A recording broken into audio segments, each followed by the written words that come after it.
네, 정치마수다 시작하겠습니다. 장성철 공론센터 소장, 김상일 정치평론가 두 분과 함께하겠습니다. 어서 오십시오. 안녕하세요. 네. 윤석열 대통령의 어제 담화를 두고 여진이 이어지고 있는데 그 이야기부터 해보겠습니다. 의대 증원과 관련해서 대통령이 어제 오전에 51분 동안 정책의 정당성을 강조했고요. 저녁에는 성태윤 정책실장이 2,000명 숫자에 얽매이지 않겠다는 뜻이라고 언론 인터뷰도 했습니다. 정치권에서는 어떤 반응들이 나왔는지 먼저 듣고 이야기 이어가겠습니다. 의사 증원은 국민의 건강을 위해서 반드시 필요한 정책입니다. 반드시 해내야 할 정책입니다. 증원 숫자를 포함해서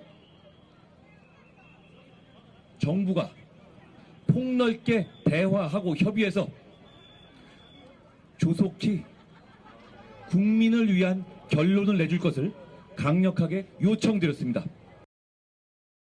이번 심판은 어떻게라도 확실하게 해야 된다. 윤석열 대통령 담화한 거 하는 거 보니까 아직도 여전히 좀 심각하게 생각 안 하는 것 같더라고요. 네, 어제 담화 내용을 먼저 다루고 그 영향에 대한 의견들 여쭙겠습니다. 대통령의 담화 내용의 핵심을 두 분은 뭐라고 정리하셨어요? 글쎄요. 나는 뭐 굉장히 합리적으로 일을 했고 네. 내가 가는 길이 옳은 길이다. 그리고 그 길에서 웬만하면 타협은 하지 않겠다. 예. 그러니 타협을 하려면 타협이 가능한 나보다 더 합리적인 안을 한번 가져와 봐라.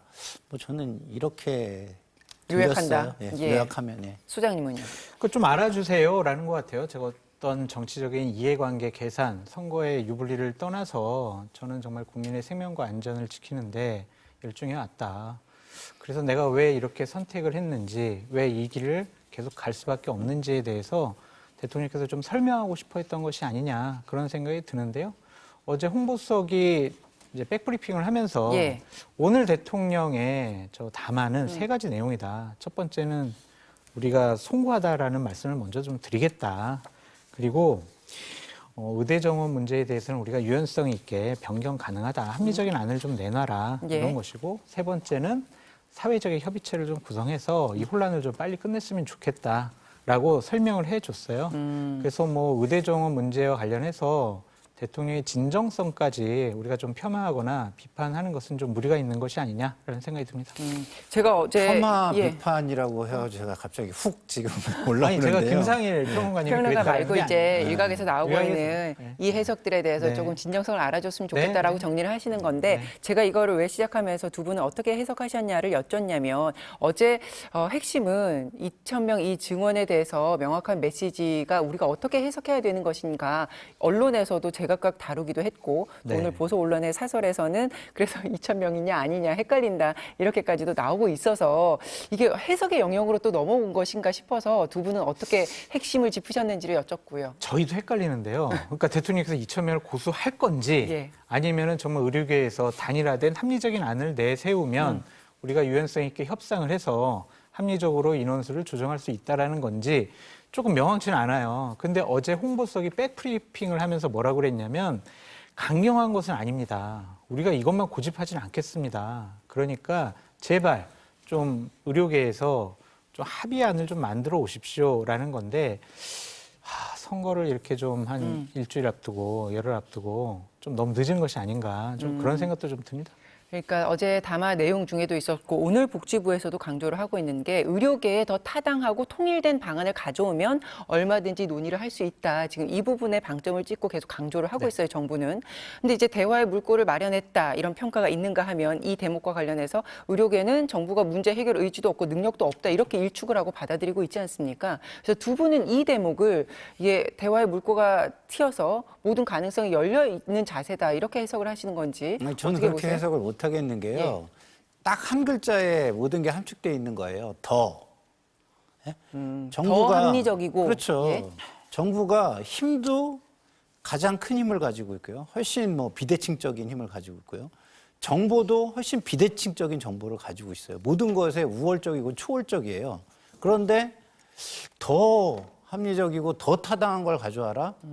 그런 얘기를 한다는 얘기는 웬만하면은 안 할 거야. 이 얘기를 저는 하는 것으로 들리는 거예요. 왜냐하면 현실은요, 더 합리적이고 더 타당한 걸 하는 게 아니에요. 그리고 정치와 세상을 함께 사는 거는 100% 옳은 것만을 추구하면서 살 수가 없어요. 그럼 민주주의 왜 합니까? 차라리 계획 경제, 계획 사회, 계획 국가로 가지. 왜 우리가 민주주의를 합니까? 예. 그거는 많은 사람들의 이해관계가 틀리니 거기에서 많은 사람들이 그래도 이해하고 공감하거나 아니면 승복할 수 있는 그것을 정해서 앞으로 한 발짝이라도 나가는 게 비효율적이지만 결과적으로는 가장 효율적이라는 민주주의 원칙을 가지고 하는 거예요. 그래서 우리가 체제도 민주주의를 하는 거죠. 근데 대통령은 지금 그게 아니잖아요.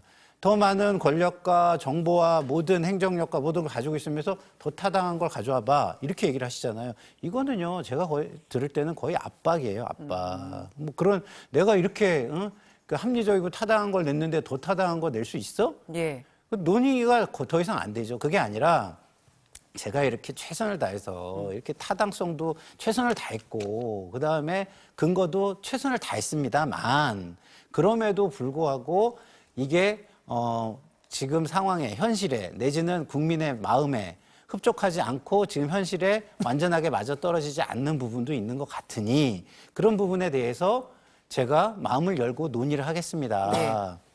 그 논의에 참여해 주십시오. 국민들을 위한다면 우리가 조금씩의 주장을 접고 논의를 통해서 합리적인 안을 함께 도출해야 되지 않겠습니까?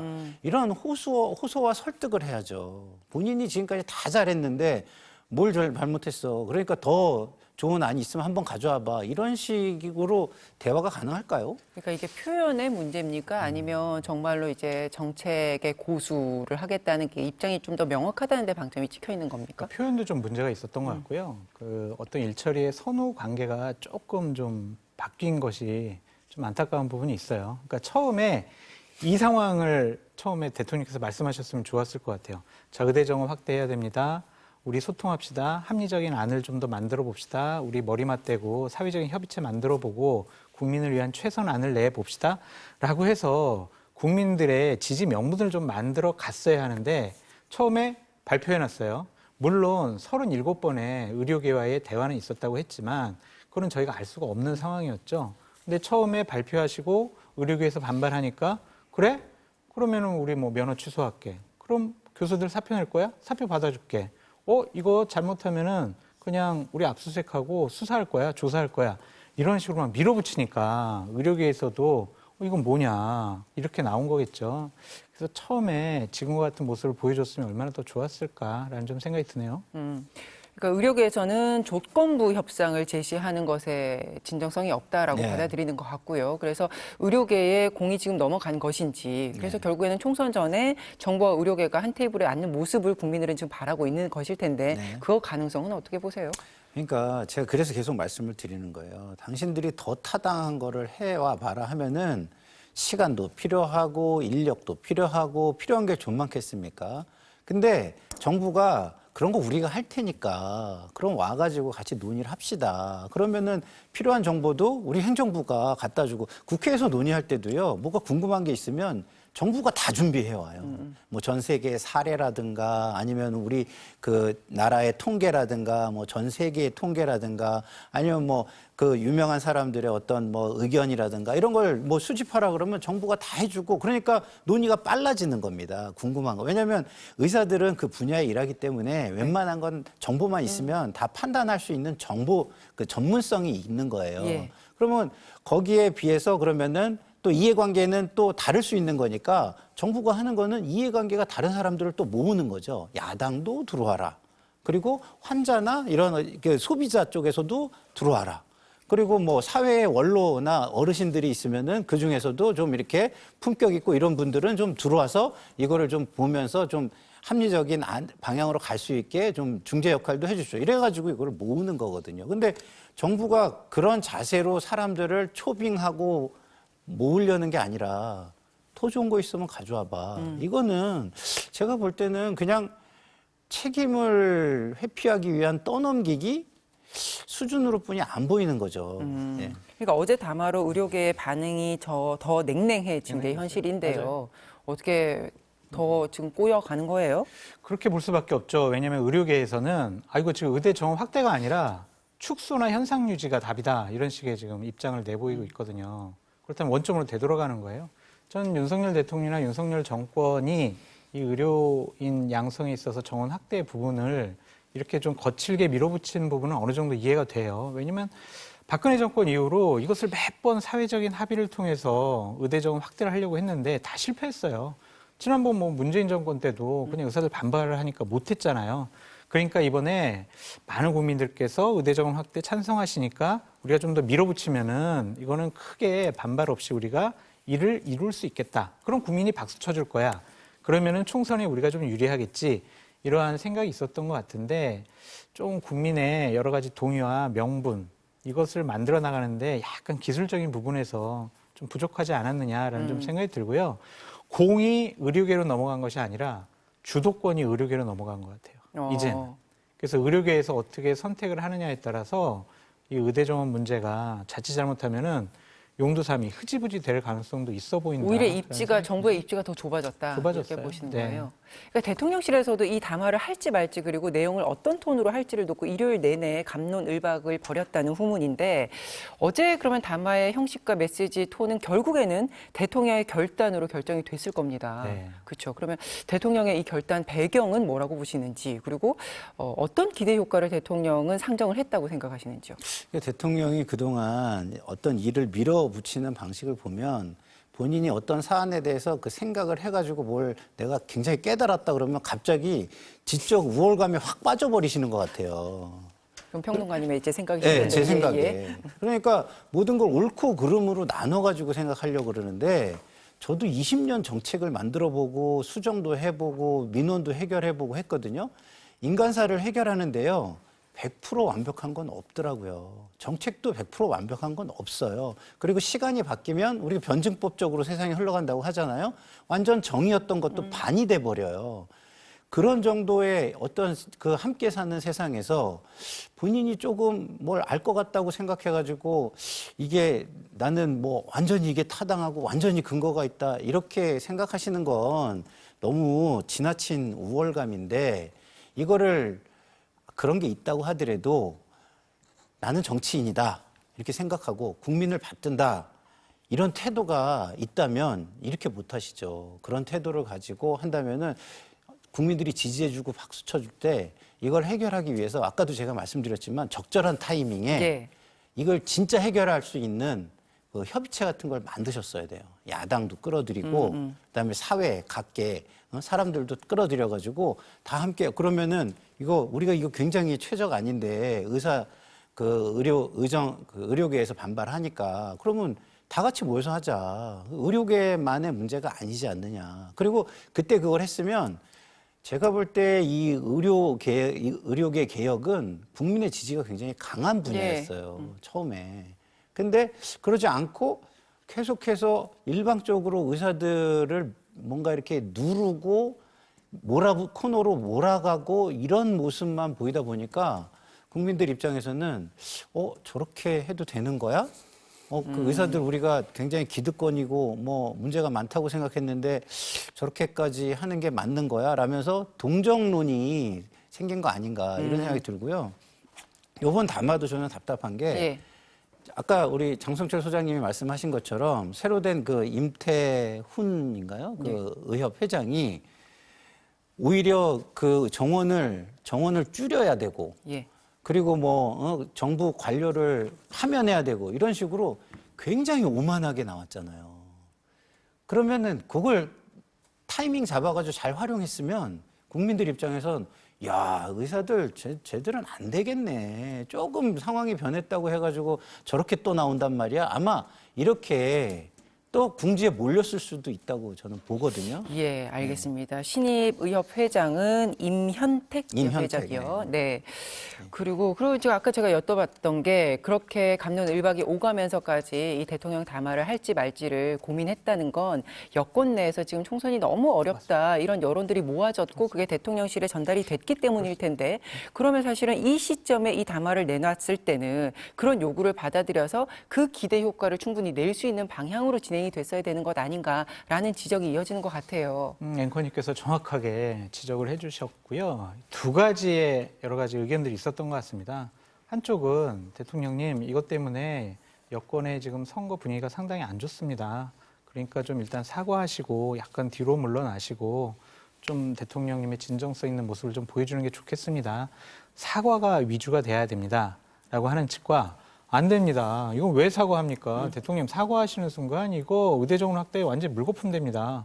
그러니까 어느 정도 의대정원 확대 2,000명은 더 이상 물러날 수 없는 선이라고 생각하시고 나머지 부분에 대해서 한번 대통령님의 진정성 있는 설명이 필요한 것 같습니다. 그럼 충분히 의료계와 국민들이 이해할 겁니다. 라는 두 가지 부류가 있었던 것 같아요. 그러니까 그 후자의 대통령은 더 옳다라고 방식을 채택을 하신 거고. 그렇죠. 예. 그러니까, 그리고 그러면 원래 이게 의대 증원 이슈가 나왔을 때만 해도 초창기에 국민적인 지지가 상당히 높았지 않습니까? 그러니까 다시 한번 정부가 진정성 있는 모습을 명분을 강조한다면 그 초반에 있었던 국민들의 지지를 받을 수 있다. 이렇게 계산을 했을까요? 그렇죠. 언론 보도에 의하면은 국무총리나 보건복지부 장관이 계속 의대정원 확대에 대해서 설명을 하고 얘기를 했는데 그렇게 큰 반향이 없었다.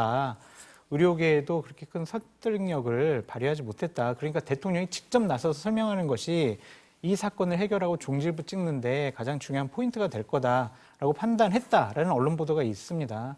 그래서 이제 대통령께서 어제 아침 9시 20분까지 손수 이제 본인이 원고를 다 고치셨다는 거 아니겠어요? 그래서 이거는 오로지 대통령의 판단과 결정에 의해서 이러한 대국민 담화문이 나오지 않았느냐라는 생각인데 예. 참 당에서는 여러 가지 아쉽고 힘들어하는 부분이 더 많은 것 같습니다. 그러니까 그 이후에 지금 당내 분열까지 가는 건 네. 아닌가 싶은 그런 메시지들이 서로 오고 가고 있는데 그 얘기하기 앞서서 한동훈 비대위원장이 앞서도 메시지 들으셨듯이 이 담화 이후에 곧장 숫자에 매몰되면 안 된다는 메시지를 내지 않았습니까? 네. 그럼 대통령실과 차별화가 필요하다는 어떤 인식으로 읽히세요? 그러니까 저는 그 차별화가 필요하다는 거를 표현한 거라고 보는데 그거보다 조금 더 강단이 있어야 되는데 강단이 좀 부족한 것은 또 그에 못지않게 대통령실 눈치를 아직도 너무 많이 보고 있다. 그러니까 국민에게 노력하는 모습과 대통령실의 눈치 보는 모습 이거를 지금 굉장히 저울질을 하고 있는 것 같아요. 근데 지금은 국민에게는 대통령실 눈치를 보는구나. 그럼 저런 지도자로서 얼마나 자질이 있는 것인가. 이 부분에 대해서 물음표가 굉장히 크게 찍히고 있다고 생각하고요. 예. 그리고 좀 전에 말씀하신 것처럼 지금 담화를 왜 합니까? 하는 이유가 있는 거예요. 그죠? 총선이 어렵다는 그렇죠. 예, 여권의 어떤 주장을 받아들인 그렇죠. 거죠. 예. 그리고 대통령께서 담화에 나오셔서 잘한 걸 쭉 나열하셨잖아요. 그 평가를 대통령께서 하실 수 있을까요? 이 민주주의 정치에서는 그 모든 것을 평가하는 기준이 있어요. 그게 선거입니다. 선거를 통해서 모든 게 평가받는 거예요. 근데 대통령이 그렇게 잘하셨는데 지금 평가가 좋게 안 나오기 때문에 저 담화를 한 거거든요. 그러면 그 평가를 잘 받기 위해서 담화를 하신 거예요. 뭐 어떤 요구였냐? 그 평가 잘 받으시려면 방향은 되게 맞지만 예. 자세와 태도와 일추진 방식이 지금 잘못됐으니까 그걸 고칠 수 있다. 내지는 고치겠다는 의지와 네. 그 진정성 있는 모습을 보여주세요. 그것 때문에 저는 담화가 이루어졌다고 보거든요. 근데 내용은 딱 한 줄, 두 줄 들어갔고 태도는 51분 중에 49분이 전혀 아닌 태도를 보여주셨다. 이게 참 아쉽다. 저는 이런 생각이 듭니다. 알겠습니다. 그래서 어제 담화 이후에 오히려 당내 갈등 기류가 불거졌는데요. 마포울의 함은경 후보가 대통령 탈당까지 요구를 했습니다. 물론 오늘 아침 인터뷰에서는 어제 요구가 성급했다 이렇게 한 발 물러서긴 했습니다만 그런 강한 메시지를 냈었고 홍준표 시장 등은 오히려 또 이렇게 대통령에게 화살을 돌리는 자세에 대해서 크게 질타를 했지 않습니까? 이 상황을 두고 또 여권 내에서는 출마자와 출마하지 않는 사람 간의 온도차가 너무 큰 것이다. 또 이렇게 해석을 하더라고요. 그러니까 대통령께서는 담화를 통해서 좀 여권의 선거에 좀 도움이 되고자 했는데 여권 내부의 분열만 불러일으킨 것이 아니냐라는 좀 생각이 드네요. 그러니까 이것이 과연 선거에 도움이 되는 것이냐라고 봤을 때는 많은 국민의힘의 후보자들이 도움은 되지 않는다라는 평가가 지배적인 것 같습니다. 오늘 아침 언론 보도를 보더라도 익명의 국민의힘 관계자, 출마자들은 저를 하면 왜 하셨습니까? 사과 좀 하셨으면 좋지 않았을까요? 막 이러한 논조가 주로 이루어지더라고요. 그래서 참 오히려 좀 선거에 부정적인 영향을 끼치지 않을까 해서 상당히 좀 걱정스러운 목소리가 좀 많은 것 같고요. 한동훈 비대위원장으로서는 좀 많이 답답하고 곤혹스러울 것 같아요. 지금 정권 심판론이 높고 대통령 부정평가가 높기 때문에 대통령을 좀 감추고 나 한동훈을 얼굴로 내세워서 선거를 치러보고 싶어 하는 거 아니겠어요?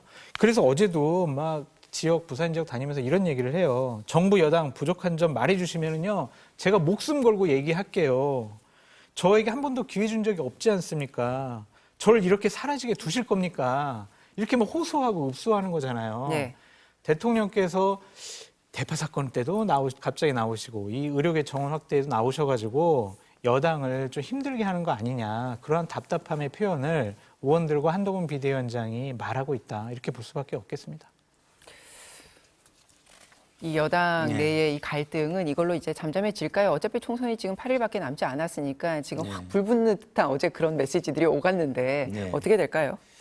조금 이제 한번 붙었으니까 또 지켜보는 소강 국면이 조금은 있을 거예요. 그런데 이제 한동훈 위원장이 이렇게 얘기를 했지 않습니까? 또 강력하게 이것을 협의하고 빨리 해결해야 된다고 강력하게 용산에 전달했습니다라고 어제 또 얘기를 했잖아요. 그러면 이거를 뭐 지금 정책실장이 저녁에 나와서 또 뭐 약간 좀 뭐랄까 방향을 좀 선회한 듯한 분위기를 바꿔가기 위한 노력들을 하고 있잖아요. 그래서 그 분위기가 점점 이어져 가지고 한동훈 비대위원장이 좀 힘이 실리고 그 실린 힘에 대한 기대가 성과까지 만약에 이어진다면 조금의 변화는 있을 거예요. 그렇지만 네. 거기까지 가지 못한다면 결국 모든 문제는 용산에 있다라는 걸로 모든 게 귀결되면서 그냥 끝날 것 같고요. 그 현장에 있는 후보들이 얘기하는 걸 선거 때는 들어야 돼요. 왜냐하면 이 정치라는 게 꽃나무를 키우는 거랑 똑같잖아요. 예. 그러면 꽃을 키우는 이유가 뭡니까? 결국에선 꽃을 피워야 되는 거잖아요. 근데 민주주의의 꽃은 선거잖아요. 근데 선거에서 꽃을 못 피우면 그동안 뭐 굉장히 뭐 꽃나무를 우리가 키우기 위해서 노력했고 뭐 뼈대가 잘 자랐고 줄기가 잘 자라기 위해서 뭘 했고 이렇게 잘 묶어졌고 뭐 했고 뭐 이런 얘기 해봐야 소용없습니다. 꽃이 안 피면 뭐 합니까? 일각에서는 이 의대 증원과 관련해서 이 갈등 국면을 조정하는 대통령의 등장이 여권의 분위기를 반전시킬 수 있는 마지막 카드일 것이다라는 어떤 전망들이 있었는데 맞습니까? 그렇죠. 제가 아마 이 자리에서도 마지막 기대해 볼 만한 것은 대통령 기자회견인 것 같다. 그래서 여러 가지 국정 운영에 대해서 국민들께서 불편해하시고 부정적인 평가하는 부분에 대해서는 좀 사과하시고 반성한다고 하시고 국정운영 기조를 좀 바꾸겠다라고 하시고 의대 정원 확대 문제에 관해서도 명분 있고 옳은 길이지만 좀 가는 길이 여러 가지로 불편한 일을 초래하면 국민들께 죄송하다. 그래서 의료계랑 충분히 더 많이 대화하겠다. 전공의들 빨리 복귀해라. 교수분들 사표 빨리 처리하시라. 국민의 생명과 안전이 중요한 거 아니냐. 저 오로지 국민의 생명과 안전만 지키는데 모든 저희 역량을 다 동원하겠습니다. 그러시면서 고개 숙이시고 좀 반성하는 모습 보이셨으면 특히 수도권에서 선거운동하는 후보들의 좀 여러 가지 활동 영역이나 공간이나 메시지가 약간은 좀 여유가 있었을 것 같아요. 그러니까 마지막 카드가 쓰인 건 맞는데 그 효과에 있어서는 좀 부정적인 것 부정적이다, 같아요. 회의적이다. 네. 이렇게 그래서 왜냐하면요, 말씀하셨죠. 예. 오늘 이제 수도권 박빙 지역에 출마하는 국민의 후보들 몇 분이 이제 마음과 감정에 호소하는 메시지를 내더라고요. 지켜주십시오. 도와주십시오. 이제 이거에 딴 건 안 통한 거예요. 저희 지역 발전 공약 뭐 막 이거 내세워봤자 이제 안 되는 거예요. 민생 경제 살리겠습니다. 국민의힘 집권 여당 열심히 하겠습니다. 안 돼요. 그러니까 이제 감정에 호소하는 거죠. 민주당이 180석 넘어서 200석 가면 나라가 어떻게 되겠습니까? 범죄자 집단이 저렇게 총선에서 이기면은 우리나라가 어떻게 되겠습니까? 그러니까 제발 저희들 지켜주세요, 도와주세요. 이제 이런 감정에 호소하는 선거운동 방식밖에 없지 않을까 이런 생각이 드네요. 알겠습니다. 그러니까 여권의 이번 총선에 플러스로 작용하길 바랬는데 예. 플러스까지 이제 기대는 할 수 없다는 말씀이신 건데 그럼 예. 마이너스로까지 작용을 할까요? 저는 뭐 제가 볼 때는 거의 추락의 계기를 만들었다고 봅니다. 왜냐하면 대통령이 변할 수 있어. 이렇게 얘기를 했고 국민들은 그래 변해야 되는데 변할 수 있겠지라고 했는데 이번에 보여주신 거는 변할 수 없을 것 같아. 이거를 보여주신 거거든요. 제가 뭐 여권 정보가 정확하진 않지만 예. 제가 들을 때는 처음에 이런 내용이었을 거라고 얘기를 저는 어디서 들었던 게 뭐냐면 이 정원 문제를 푸는 데 있어서는 대학에 배정을 했잖아요. 예. 그러니까 대학에는 대학을 발전시키고 싶은 총장도 있고 또 의대를 발전시키고 싶은 학장도 있고 그다음에 자신들의 이해관계가 달려있는 의사도 있고 교수죠. 교수이자 의사도 있고 거기에서 공부하는 학생과 뭐 전공의 뭐 이런 수련의 제자들도 있으니까 거기에 배정들이 돼 있을 거 아니에요. 50명이 배정이 됐을 수도 있고 100명이 됐을 수도 있고 거기에다 논의를 던져가지고 야 우리 학교에 온 이 숫자가 정말 맞아? 정말 진지하게 그 이해관계자들 다 모아서 각 학교별로 어느 학교가 100명이었는데 아니야 이거 우리가 다 논의해보고 그래 하니까 갈등도 심하고 하니까 50명으로 해야 되겠어 해가지고 네. 다시 올려주면 예. 그걸 모아가지고 다시 발표하는 쪽으로 제안을 한다라고 저는 좀 들었었거든요. 예. 근데 이게 그래서 저는 처음에는 야 이거 신의 한 수가 될 수 있겠다. 왜냐하면 거기에 모든 이해관계자가 그 실제 배정받은 대학에 다 들어가 있잖아요. 그러면 이제 대통령의 담화가 굉장히 이제 구체적일 줄 알았어요. 예, 열려 있고 구체적인 어떤 담화 내용이 나오면 그 후속 조치로 이런 작업들이 이루어지고 있기 저는 때문에 그럴 줄 알았거든요. 실제로 대화 테이블에서 해결할 수 있는 카드들이 여러 개가 이제 등장을 하면서 빨리 이제 종식이 될 것이다. 이 갈등이 이렇게까지 보셨는데 아예 이 담화 자체 그런 내용에서 얘기가 우리- 저한테 들렸다는 예. 거는 저쪽에서 그런 논의가 있었을 가능성이 상당히 있는 거잖아요. 예. 그래서 저는 사실은 와 누구가 이런 아이디어를 냈는지 정말 다른 사람들이 시야 속에서 빠져 있는 대학을 생각해냈네. 저 이렇게까지 생각했는데 참 이게 마지막에 대통령께서 다 바꾼 게 아닌가 싶을 정도의 저는 실망을 했죠. 예. 저는 근데 이러한 평론을 하면서도 예. 상당히 국민들께 부끄럽습니다. 그러니까 선거에 유리하냐 불리하냐 국민의힘 후보들에게는 어떠한 악영향이 끼칠까 이런 거를 우리가 평론하기에는 너무 상황을 한가하게 보는 것이 아니냐는 좀 생각이 그럼요. 듭니다. 예. 방금 전에 서울대에서 비상경영체제 올해 예산을 원점에서 재검토하겠다라는 발표를 했거든요. 지금 입원도 못 받습니다. 수술 날짜도 계속 미루고 있고 지금 날짜를 잡지 못해서 되게 위험에 처하는 국민들이 많습니다. 이런 상황에서 참 정부나 의료계나 자꾸 저런 식으로 대립을 하고 우리가 선거 유불리를 따지는 평론을 한다는 것이 상당히 부끄럽고 좀 창피하다는 좀 생각이 들고요. 어쨌든 국정 운영에 무한한 책임을 갖고 있는 것은 집권 여당과 대통령입니다. 이 상황 빨리 풀지 않으면요, 그 피해는 국민에게 갈 겁니다. 네. 무엇보다 국민의 생명을 안전을 지키는데 여야 있을 수 없거든요. 야당 이재명 대표도 이 부분에 관해서는 좀 이렇게 한 발 떨어져서 보지 마시고 이 부분을 해결하기 위해서 어느 정도 좀 목소리를 내주시는 것이 좋지 않을까라는 생각이 듭니다. 알겠습니다. 우리가 의대 증원과 관련한 이 갈등을 정치적인 시각에서 물론 다루고 있습니다만 빨리 이 갈등이 해결돼서 국민들이 불편함이 없어야 된다는 대전제에는 뭐 다들 동의를 하고 있으니까요. 시청자들을 충분히 이해하실 거라고 생각합니다. 자, 여야의 선거전 좀 들여다보겠습니다. 요즘 여야 대표들 동선을 보면 각 당이 주력하는 지역 그리고 급하다고 생각하는 지역이 어딘지 이제 확인이 되는데 어딜 가도 여야 대표의 메시지가 지금 동의를 합니다. 정권 심판 그리고 또 2조 심판 이렇게 핵심 구호로 내세우고 있는데요. 이 과정에서 눈물 공방까지 이어졌습니다. 들어보시죠. 이재명 대표가 정말 쓰레기 같은 형수 욕설을 한 다음에 그게 드러난 다음에 국민한테 미안하다면서 눈물을 흘렸습니다. 그게 악어의 눈물입니다. 선거 때마다 업소 작전하고 눈물 흘리고 막 바닥에 큰절하고 그랬는데 그 후에 어땠습니까? 속지 말자 업소 작전, 속지 말자 가짜 사과. 네, 그러니까 이재명 대표가 여권의 읍소 눈물에 속지 말라 이렇게 하니까 이 대표의 과거 눈물이야말로 악어의 눈물이다. 이게 한 위원장이 받아치고 있는 건데 두 당이 지금 구호로 내세우는 전략이 민심에는 어떻게 전달이 되고 있을까요? 지지층 결집에는 도움이 되겠죠. 와, 정말 이재명 당대표 정말 나쁘지. 뭐 형수에게 욕설도 하고 법과 사건도 있었고 뭐 검사 사칭도 했었고 여러 가지 부적절한 일 많이 했었지. 와, 공천도 봐봐. 친명들 다 공천 주려고 저렇게 했던 거 아니야? 비명들 내쫓은 거 아니야? 맞아, 이재명 나빠. 이런 기억을 상기시키기 위해서 한동훈 비대위원장은 예. 이재명 민주당 나빠요 전략을 쓰는 것이고 이재명 당대표는 어쨌든 막판에는 결국에는 우리 비판하고 욕하고 눈물로 도와달라 지켜달라 그러한 선거 운동을 할 것이다. 거기에 이제 속지 말자 이런 식의 얘기를 하는 건데요.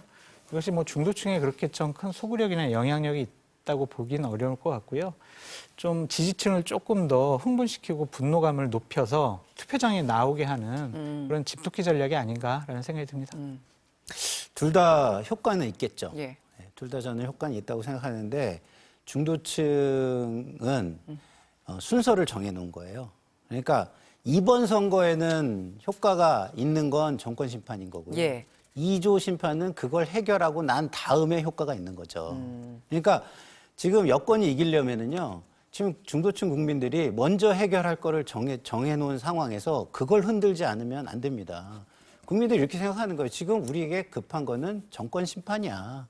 그리고 2조 심판, 그래, 다 듣고 있어. 맞아, 맞는데 이거 끝나면 당신들 문제 해결하고 나면 그쪽 우리가 해결해 줄게. 이러고 계신다고 저는 봐요. 그래서 효과는 다 쌓이고 있다고 저는 생각을 하는데 네. 이번 선거에 효과를 주기는 어렵다. 이번 선거에 효과를 주려면 정권 심판이 왜 됐는지를 그게 왜 주된 이슈가 됐는지를 먼저 반성하고 그 부분에 대한 성찰을 보여주고 그리고 바뀌겠습니다. 그리고 국민의 눈높이에 맞추기 위한 노력을 하겠습니다라는 그 진정성을 보여주는 게 선행돼야 2조 심판의 말이 먹히는 거예요. 왜냐하면 지금 그래 말이 다 맞지만 당신들도 못 바꾸고 있는데 당신들 바꾸는 거가 먼저 급한 거 아니야? 왜? 모든 지금 정권 운영의 책임이 당신들한테 있으니까 예. 그 책임 먼저 그러면 해결하고 갑시다. 국민들은 이렇게 얘기하고 있는 거죠. 그러니까 이제 남은 변수가 두 개일 텐데, 그러니까 유권자들 대부분은 내가 어디를 찍겠다 이거에 대해서 결심이 섰을 테고 아직까지 갈등을 하고 있을 많지 않을 유권자들 거기를 공략해야 되는 것이고, 그리고 마음은 먹었지만 적극적으로 내가 투표장에 갈 것인지 이제 투표율로 연결될 요 두 가지 변수에 이제 일주일 남은 시점 동안 어떤 전략을 해야지 가장 잘 먹혀요? 뭐 첫 번째로는 실점을 덜 해야 돼요. 그래서 실점을 덜 해야 된다. 예. 그러니까 자책골을 넣으면 안 되고요. 어쨌든 막말이라든지 국민의 눈높이에 맞지 않는 여러 가지 행동과 메시지를 내면 안 된다. 실점 최소화 전략이 가장 좋은 선거 운동이다라고 볼 수밖에 없고요. 야당은 그냥 주구장창 정권 심판, 윤석열 심판 이것만 외쳐도 예. 그냥 뭐 선거 운동을 되게 쉽게 할 수 있는 메시지와 구호일 수밖에 없고, 여당으로서는 되게 구도 자체가 불리하기 때문에 아까도 말씀드렸듯이 한 번만 더 기회 주십시오. 죄송합니다. 저희가 더 잘하겠습니다. 이렇게 감정에 호소하는 방법밖에 없지 않을까라는 생각이 듭니다. 그래서 큰 흐름상 국민의힘이 선거에서 승리하거나 다수당이 되기는 상당히 좀 어려워 보인다라는 전망이 좀 일방적인 것 같은데, 그 흐름은 바꿀 수는 없겠지만 수도권과 낙동강 벨트에서 지금 박빙 지역이 있잖아요. 여기는 뭐 5%, 뭐 10% 부동층이 힘을 확 실어주면은 이길 수가 있고, 예. 뭐 당락이 바뀔 수가 있거든요. 그런 쪽을 좀 집중적으로 공략을 해서 여야 간 의석수 차이를 최소화하는 것이 국민의힘의 전략이 되어야 한다라고 말씀드립니다. 이번에도 경합 지역이 굉장히 많을 것으로 예상이 되고 있는데, 그러니까 그 경합 지역에서는 정말 몇백 표로 이제 그쵸. 표심이 갈리니까 네, 당선이 결정이 되니까 그런 걸 노려야 된다는 거죠. 그런 공략을 하기 위해서라도. 기본적으로 중도층은요, 자기 삶의 안정성이 되게 중요해요. 그래서 약간은 보수 성향을 가집니다. 개혁 성향도 갖지만 약간은 보수 성향을 가져요. 그건 뭐냐? 정권이 안정돼야 내 삶이 편안해진다는 거거든요. 그러면 그 정권이 안정적인 걸 밀어주려면 잘한다라는 걸, 잘하겠다는 말을 내가 믿을 수 있어야 표를 주는 거예요. 근데 지금은 잘할게요 그러는데 믿을 수가 없을 것 같은데? 지금 이런 거거든요. 그러니까 원래는 정부 여당이면 힘이 있기 때문에, 집행력이 있기 때문에 그렇죠. 그 말이 중요하잖아요. 가장 예. 통할 텐데요. 그렇죠. 잘할 거예요. 그래서 잘할 것 같은데 라는 느낌을 주는 게 가장 중요한 거예요. 그런데 잘할게요 라고 했는데, 그래? 그 과거에 잘 못했는데 태도가 영 불량한데, 근데 잘할 거라고 지금 말하는 거 믿을 수 있어? 라고 하는데 아직도 잘할 것 같지 않은 모습을 계속 보여주는 거예요. 그게 제일 큰 문제고, 그걸 바꾸는 게 가장 큰 전략이다. 정권이 안정적으로 됐을 때 국민의 눈높이에 맞춰서 잘하고 삶을 편안하게 발전되게 해줄 것이다. 자기들이 옳다고 무조건 밀어붙이지 않고 국민을 무시하지 않고 잘할 것이다. 이 믿음을 주는 전략만이 유일한 전략인데 그럼 그 유일한 전략이면 한동훈 위원장이 지금 아까도 말했던 저를 사라지게 할 것이냐, 일할 기회를 한 번도 주시지 않았지 않냐, 예. 한 번만 기회를 달라. 그러면 이 전략, 읍소 전략은 지금 한동훈 위원장이 보일 수 있는 마지막 카드네요.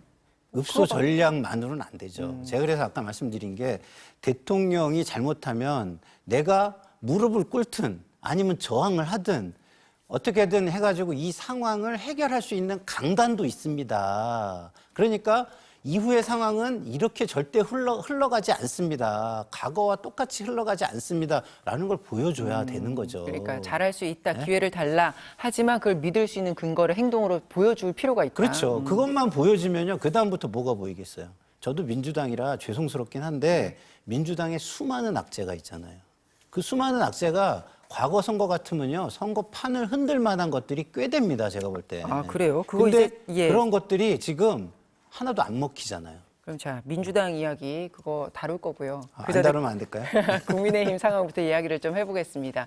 그 막말 논란으로 공천이 취소된 뒤에 무소속으로 출마한 장해찬 후보 부산 수영이죠.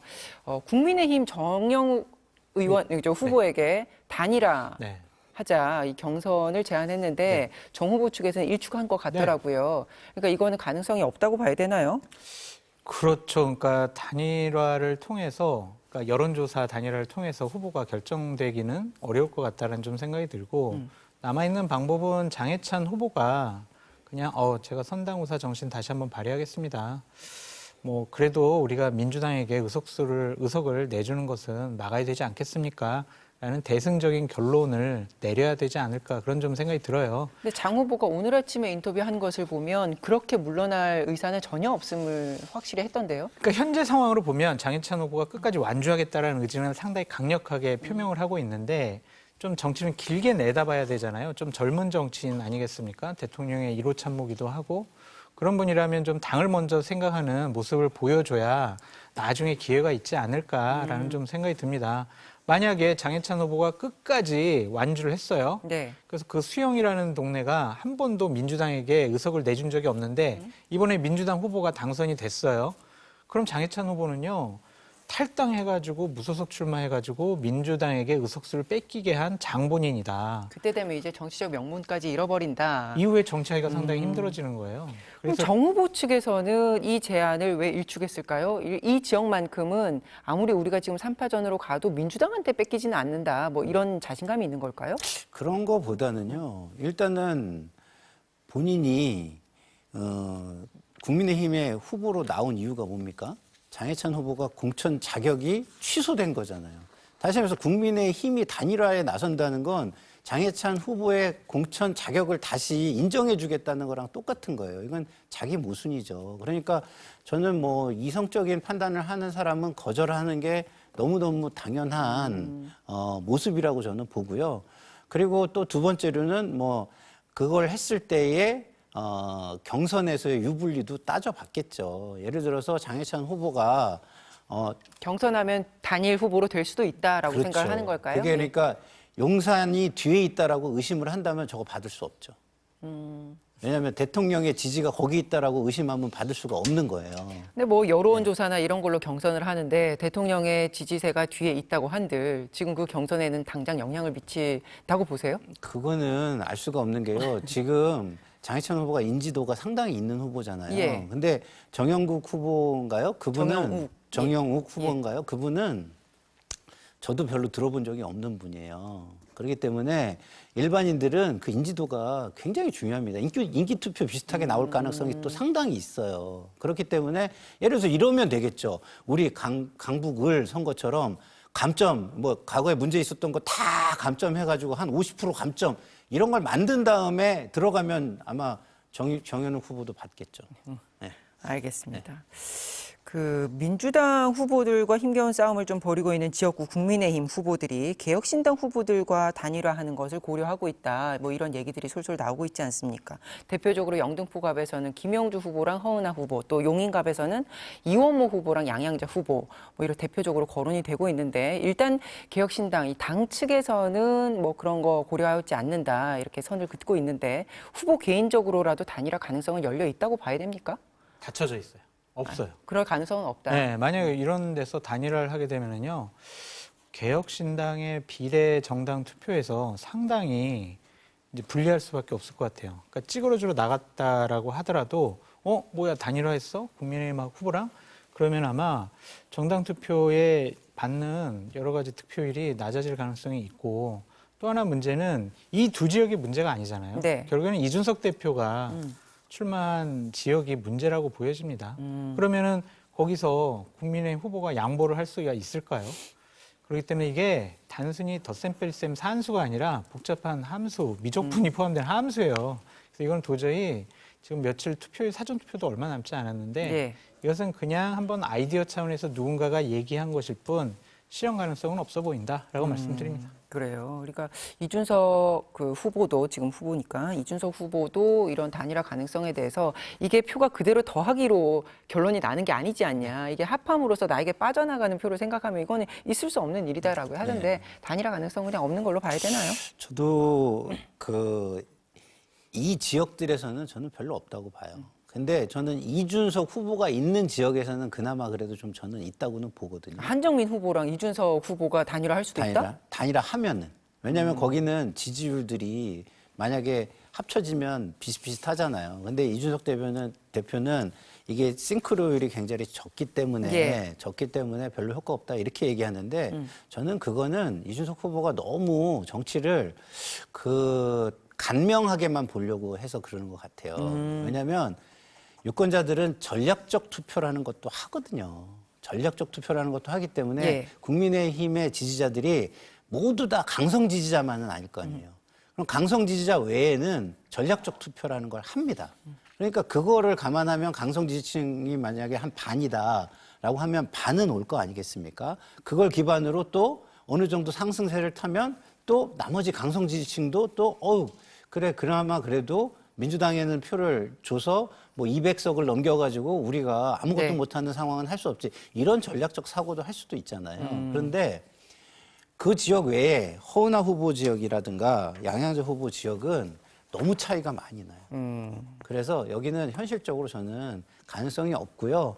만약에 가능성이 있으려면 이 후보들이 보수의 바다에서 다시 만나자라는 어떤 미래의 재결합 이런 걸 상정했을 때나 가능하다 이런 생각이 듭니다. 알겠습니다.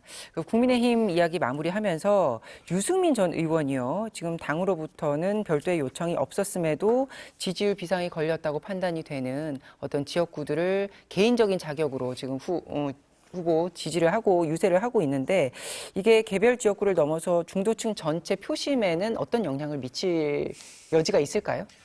그렇게 큰 영향은 없을 것 같아요. 오늘도 보니까 한 10군데 지역에 가시더라고요. 뭐 윤상현 의원 지역에도 요청이 와서 간다고 하는데 윤석열 대통령이 싫고 정권 심판을 해야 되는데 유승민 전 대표가 짠하고 나타나가지고 우리 후보 좀 도와주세요라고 한들 얼마나 마음을 돌릴 수가 있을까. 그 점에 있어서는 좀 너무 늦지도 않았느냐라는 좀 생각도 들고 당에서 유승민 전 대표를 공식적인 선대위원장이나 본부장이나 이런 걸로 모시지도 않았잖아요. 대단히 제한적인 역할을 하고 있기 때문에 뭐 중도층 표심에는 그렇게 큰 영향은 없어 보인다라는 생각이 듭니다. 유승민 전 의원은 이제 지지 유세를 다니면서도 이제까지 우리의 잘못에 대해서 언급을 하면서 왜 우리 당 많은 의원들은 이때까지 침묵했냐. 그러니까 또 당내 이제 쓴소리를 하고 있잖아요. 그럼 어떤 중도층에서는 바라는 굉장히 지극히 상식적인 문제 진단인 거잖아요. 그렇죠. 그런 것들이 어떻게 중도층에게는 전달이 안 될까요? 그게 공식화가 되고 상징화가 돼야죠. 그냥 개인화 돼서는 그냥 개인화는 어떻게 돼요? 그냥 주변에서 끝나는 거지만 이 당에서 공식적인 자리를 주면 이 당에서도 이런 목소리가 공식적으로 나올 수 있어. 그리고 어떤 자리를 주면 상징화가 되는 거죠. 이런 식의 목소리들이 이렇게 역할을 할 수 있어. 이런 걸 줬을 때 국민들이 아, 그래. 저 당에 이렇게 표를 줌으로써 저런 사람들이 같이 함께 할 수 있고 이 당의 모습은 새롭게 바뀔 수 있어. 이렇게 보여지잖아요. 예. 근데 뭐 영어로 인돌스먼트라고 하는데 그런 게 하나도 없는 거예요, 지금. 그러면 저 모습을 보면 아유, 그래. 짠하네. 응? 응? 짠하네. 아유, 열심히 하네. 아유, 역시 유승민 괜찮은 사람이네. 응? 거기에서 끝나는 거죠. 알겠습니다. 그것이 뭐 국민의힘의 어떤 변화로 이어질 거라든가 아니면 국민의힘의 어떤 태도의 변화라든가 아니면 이런 거와 연관져서 생각하는 사람은 없을 겁니다. 그러니까 당이 공식적으로 권한을 부여하는 것 자체가 그만큼 그렇죠. 중요하다는 네. 말씀이세요. 알겠습니다. 민주당 이야기로 넘어가 보겠습니다. 이 부동산 특혜 의혹과 막말이라는 돌발 악재가 막판 변수가 되지 않을까 지금 당내에서는 예의주시하는 분위기인데요. 오늘 아침에는 경기 화성을의 후보자 토론 과정에서 공영훈 후보와 관련된 새로운 의혹도 제기가 됐습니다. 직접 들어보시죠. 22억 주택인데 결국에 거기에서 9년 동안 맞벌이 부부 생활했고 그래서 거기에 대출 한 10억 끼고 그다음에 전세까지 껴가지고 샀다 이런 걸 영끌 갭 투자라고 하는 거 아닌가요? 연골 갭 투자 젊은이들 많이 하잖아요. 예, 그러니까 예. 그거는 뭐 규정에 문제 없는 거 가지고 문제 삼으면 안 공교롭게도 되죠. 성수동에다가 영끌 갭 투자를 그 딸 부부가 선택해가지고 했다. 그건 본인 직장하고 매우 가깝기 때문에 이제 지금 그동안에 직장 출퇴근하는데 1시간 넘게 걸렸거든요. 그래서 그렇게 선택한 걸로 알고 있습니다. 그 이준석 대표가 그 아들에 대한 30억 건물 증여 논란을 계속해서 강조를 하고 있었는데 오늘은 이제 딸에게도 아빠 찬스를 쓴 것 아니냐라고 이제 몰아붙였습니다. 이런 내용들이 청년층 표심에는 영향을 미치게 될까요? 저는요, 일단 여기에서 문제를 좀 약간 구분해서 봐야 된다고 생각해요. 예. 좀 아까 뭐 영끌이 문제다? 뭐 저는 그렇게 보진 않습니다. 왜냐하면 공영훈 후보가 전통적으로 민주당 사람이 아니에요. 업계에 있다가 인재 영입으로 들어온 사람입니다. 그러니까 민주당의 부족한 부분을 채우러 들어오는 사람이기 때문에 과거에 민주당의 정체성 부분을 안 지켰다라고 해가지고 그 부분을 본인이 주장한 바가 아닌데 당신은 영끌을 하면 안 돼라고 얘기하는 건 저는 좀 맞지 않다고 보고요. 그냥 그거는 이미지 동기화를 하는 것이다라는 생각이고요. 예. 돈이 있으면 자식 위하는 마음은 다 부모들은 똑같은데 물려줄 수 있죠. 문제는 이런 겁니다. 그걸 내부 정보를 이용해가지고 돈이 있음에도 불구하고 더 이익을 보려고 했냐 그런 욕심쟁이냐라는 게 하나 있는 거고요. 근데 이걸 안 했다고 한다면 그거는 뭐 저는 부모로서 충분히 할 수 있다고 생각해요. 저희도 애 키우잖아요. 두 번째는 근데 이거를 증여를 했는데 증여세를 대신 내줬잖아요. 그러면 그건 또 할 수 있느냐는 거예요. 그거는 저는 증여세를 내주잖아요. 그러면 이 증여세는요. 증여세의 증여세. 그 증여세의 증여세, 그 증여세의 증여세로 무한 루프가 돌게 돼 있습니다. 언제까지? 그게 무상 증여할 수 있는 금액으로 떨어질 때까지 무한 루프가 도는 거예요. 그러니까 25억의 증여세가 25억이면 25억을 대신 내줬잖아요. 이 25억에 또 50%의 17억 5천만 원이 또 붙어야 되는 거고요. 17억 5천만 원에 50% 증여세가 또 붙어야 되는 거 이렇게 내려가게 돼 있습니다. 그러면요. 거의 증여한 거에 80% 이상이 다 세금으로 빠져나가요. 근데 지금 증여세를 내줬다고 본인이 인정을 하잖아요. 그러면 지금 그거 다 납세하셔야 돼요. 그렇기 때문에 저는 거기서 문제가 있다고 보는 거고요. 그렇지 않다면 당당하게 하려면 평상시에 조금 증여를 해놓고 개인의 능력으로 커버가 가능한 선에서 법에 맞게 그다음에 사회적 제도에 맞게 증여를 하는 게 맞다. 저는 이렇게 생각을 합니다. 지금 이 논란의 핵심은 뭐라고 보세요? 그러니까 문제 없다라고 생각하는 공영훈 후보의 인식이 정치인으로서 자격이 없는 것이 아니냐라는 생각이 듭니다. 영끌, 갭 투자 이런 것들을 좀 방지하고 이런 것들을 못하게 하려고 그동안 국회에서 제도적인 개선을 하려고 했었던 거였고요. 민주당에서는 이런 것들에 대해서 상당히 내부적인 도덕적인 기준을 좀 높여왔었거든요. 근데 이것이 그냥 나 증여세 냈으니까 뭐가 문제야. 법률적으로 문제 없잖아. 이렇게 얘기를 하는데 국회의원은 법률을 만드는 거잖아요. 그러니까 도덕적인, 윤리적인, 양심적인 기준이 일반 국민의 수준보다 높아야 해요. 내가 돈 있으니까 내가 증여세 내주고 내가 갭 투자하는데 왜 문제 제기를 해? 그럼 정치하지 말아야죠. 그냥 본인이 돈 많이 있으시니까 잘 먹고 잘 살면 되는데 국민을 대표하는 공적인 일을 하는 마인드가 이분은 부족하다. 정치할 자격이 없다. 전 그렇게 말씀드리고 싶어요. 저는 장 소장님의 비판은 맞지만 사례가 잘못됐다고 생각하는 게 공용훈 후배가 영끌 갭 투자를 한 건 아니에요. 본인이 돈이 있으니까 자식한테 물려준 그러니까 거죠. 본인이 옹호했잖아요. 영끌 갭 투자 젊은이들이 많이 하잖아요. 그 규정에 문제 없는 것 같고 아니, 왜 문제 삼아요? 어쨌든 이러니까 비판의 이런 내용은 동일합니다. 이런 인식이 내용은. 잘못됐다라는 거죠. 저는. 사례를 저는 말씀드렸을 뿐이고요. 네. 알겠습니다. 그 국민의힘이 파상 공세를 펼치고 있는 후보는 바로 양문석 후보입니다. 불법 대출 의혹에 대해서 양 후보가 어제는 아파트 처분해서 대출을 갚겠다 이런 추가 입장을 내놨는데 하지만 국민의힘은 공세의 수위를 계속해서 높이고 있지 않습니까? 이건 어떻게 수습될까요? 저는 이 정도면 사퇴하시는 게 맞죠. 왜냐하면 본인이 뭐 SNS에 뭐 이걸 팔아가지고 남으면은 뭐 사회 환원하겠다? 그거 무슨 얘기입니까? 지금의 이익을 따져보니 국회의원 되는 게 이익이 훨씬 크니까 그걸 지키기 위해서 꼬리 자르기를 하겠다. 이 얘기뿐이 안 되는 거잖아요. 만약에 그게 문제가 됐으면 출마하기 전에 이건 문제가 될 거라고 생각하고 미리 파셔서 미리 환원하고 출마를 선언하셨어야죠. 네. 들키니까 이랬다는 것은요. 그거에 걸맞는 책임을 지셔야 되고 더더군다나 편법인 줄 알았지만 관행이라서 받아들였다고 얘기했잖아요. 이 관행과 편법은요. 우리 사회에 뿌리 박힌 부정부패입니다. 국회의원 되면 이거 뿌리 뽑고 바로 잡으라고 국회의원 시켜드리는 거예요. 편법인 줄 알고 했다는 그 말씀을 하실 그 순간부터 저는 국회의원 자격이 전혀 없다. 그리고 이거는 불법의 소지도 굉장히 크기 때문에요. 당선이 돼도 그 이후에 상당히 변수의 가능성이 굉장히 저는 크다라고 또 개인적으로 생각합니다. 그러니까 사례가 있어요. 이렇게 좀 신고를 잘못해가지고 또 이제 좀 의원직이 박탈당한 지방 의원도 있거든요. 네. 그렇기 때문에 양문석 후보는 당선이 되더라도 어느 정도 법적인 문제가 야기될 가능성이 높다라고 말씀을 드리고 우리가 법적인 문제는 계속 뭐 검찰이나 경찰에서 조사해 봐야 되니까 나중에 봐야 될 텐데 양심의 문제잖아요. 양심. 그냥 우리 딸 담보를 통해 가지고 11억 대출 받은 거 새마을금고에서는 정상적인 대출이라고 했는데 왜 나한테 뭐라고 그래요? 말이 안 되는 거거든요. 어떻게 사업 실적도 없는데 담보만 있다고 사업자 대출을 11억이나 받습니까?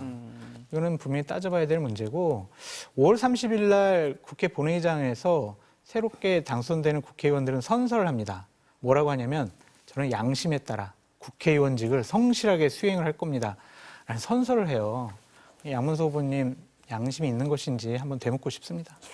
당은 뭐 양심의 문제만이 아니라 지금 뭐 좀 더 이거는 국민들이 아셔야 되는 부분이 있어서 기본적으로 금융에서요.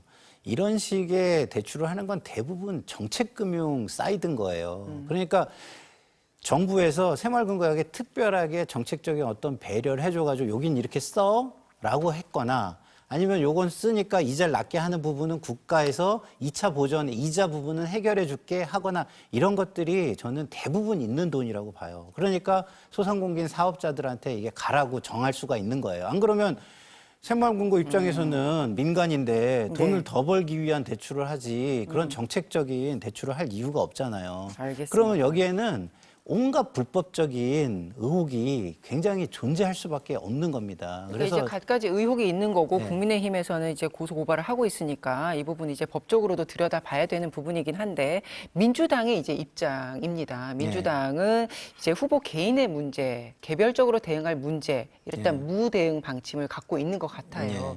어떻게 판단해야 되는 거예요, 민주당은? 일단 문제의식은 가지고 있는 것 같고 잘못됐다는 것도 알고 있는데 이것이 이 총선이 워낙 중요하다 보니까 요 사안과 총선 두 개를 해결하는 데 있어서 총선에 어떤 영향을 미치느냐가 지금 훨씬 중요한 것 같아요. 그래서 지금 양문석 후보의 건이 격전지 표심에 영향을 준다라는 데이터가 나오면 바로 제가 볼 때는 제명 절차에 들어갈 것 같고요. 그렇지 않다고 한다면 오히려 이게 긁어부스럼이 될 수도 있고요. 또 하나는 그 지역구 자체만 해도 만약에 지금 우리 민주당의 텃밭인데 당선돼서 재보궐로 가는 게 더 전략적으로 나은 게 아니냐 이런 판단도 할 수가 있는 거예요. 그래서 이거는 양문석 후보가 잘 됐다라는 판단은 전혀 없는 것 같고요. 그게 아니라 그거에 그 상황 이후의 것들에서 전체적인 정무적인 판단을 어떻게 해야 되느냐 그런 고민을 하고 있는 것으로 보입니다. 그러니까 전체 판세까지 이게 영향을 줄 수 있는 이슈냐 이거를 판단하는 게 기준이라는 말씀이신 건데 어떻게 옳으신 생각하세요? 지적이시고요. 문계고 가도 그 지역에서 당선되는데 문제가 없겠다라고 생각하는 것 같습니다. 만약 초박빙 지역에 저런 사건이 터졌으면은 분명히 어느 정도 당에서 선제적인 조치가 나왔을 거예요. 근데 선거 결과에는 아무런 영향을 미치지 않는다라는 점 하나 있는 것 같고 이재명 당대표가 상당히 아끼시는 것 같아요. 지난번 김부겸 선대위원장이 이건 정리해라, 정리해야 된다라고 해도 들은 척도 안 하시잖아요. 당시에 고 노무현 대통령에 대한 폄훼 발언 나왔을 때만 네. 해도 이제 그런 얘기가 나왔었죠. 네. 예. 그래서 이재명 당대표가 특별히 양문석 의원이 되면 어떻게 좀 역할을 분담시킬 어떤 보관이 있어서 이 부분에 대해서는 좀 정리 안 하실 생각이 좀 강한 것 같다라는 생각이 드네요. 근데 어쨌든 정권 심판론만 이렇게 높지 않았어도 예. 이런 건 충분히 판세에 영향을 끼칠 수 있었을 거예요. 근데 그럼 그럼에도 민주당으로서는 지금 정리했을 거예요. 그럼에도 정권 심판론이 정말 너무 우세하다. 너무 커요. 그 보자기가 너무 크기 때문에 안에 있는 여러 가지 부적절한 것들이 안 보이는 것 같아요. 너무 크다는 걸 어디서 볼 수 있냐면요. 지금 우리 소장님은 그 양문석 후보 지역구를 예로 들었잖아요. 그 지역구는요 격전지가 아니에요. 그렇죠. 원래 유력- 민주당에게 예. 우세한 지역이죠. 그러니까 그 지역이 아닌 지역에 영향을 주는 경우가 훨씬 큰 겁니다. 수도권에 그렇죠. 격전지. 예. 근데 거기도 지금 별로 영향이 없다라고 판단하는 거 아닌가. 그 정도로 지금 대통령실은 정말 반성을 많이 해야 되는 거 아닌가 이런 생각이 듭니다. 알겠습니다. 오늘 맞수단 여기까지 하겠습니다. 두 분 고맙습니다.